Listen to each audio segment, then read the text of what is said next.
ଆସିଛି ସୁଯୋଗ ପ୍ରଭୁ ନାହାନ୍ତି ତ ତୁମ ପରେ କ୍ଷୁଧ ଖ୍ରୀଷ୍ଟଙ୍କୁ କରହେ ତ୍ୱରିତେ ସାକ୍ଷାତ ଶେଷ ବିଚାରର ଦିନ ଯେ ନିକଟ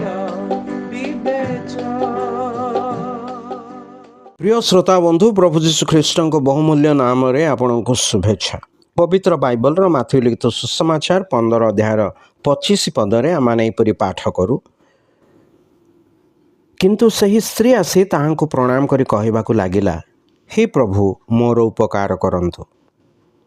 ଜଣେ କିଣାଣିଆ ସ୍ତ୍ରୀ ନିଜର ଝିଅ ନିମନ୍ତେ ବିନତି କରିବାକୁ ପ୍ରଭୁ ଯୀଶୁ ଖ୍ରୀଷ୍ଟଙ୍କ ନିକଟକୁ ଆସିଲେ, କାରଣ ତାଙ୍କ ଝିଅକୁ ଭୂତ ଭୟଙ୍କର ଭାବେ ଉପଦ୍ରବ କରୁଥିଲା।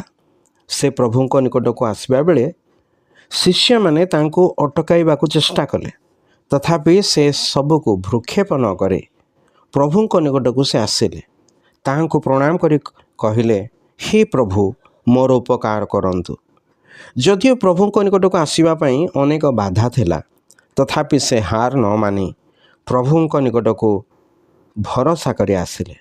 ସେ ନିଜକୁ ନମ୍ର କରି ପ୍ରଭୁଙ୍କଠାରେ ଅଧିକ ଆଶ୍ରୟ କଲେ, ଅଧିକ ବିଶ୍ୱାସ କଲେ। ଯିଏ ପାପର ପରିଣାମ ନରକରୁ ରକ୍ଷା ପାଇବାକୁ ଚାହେଁ, ସେ ଏହି ସ୍ତ୍ରୀ ପରି ପ୍ରଭୁ ଯୀଶୁଙ୍କ ନିକଟକୁ ନମ୍ରତା ସହିତ ଭରସା କରି ବିଶ୍ୱାସରେ ଆସିବା ଦରକାର। ତେବେ ପ୍ରଭୁ ଯୀଶୁ ଆପଣାର କୃଷୀୟ ବଳିଦାନର ଆଧାରରେ ତାହାକୁ କ୍ଷମା ଦେବେ। ଆପଣ ମଧ୍ୟ ଯେପରି ତଦନୁରୂପ କରିବେ, ଆପଣଙ୍କ ନିମନ୍ତେ ଈଶ୍ୱରଙ୍କ ଠାରେ ଆମର ପ୍ରାର୍ଥନା।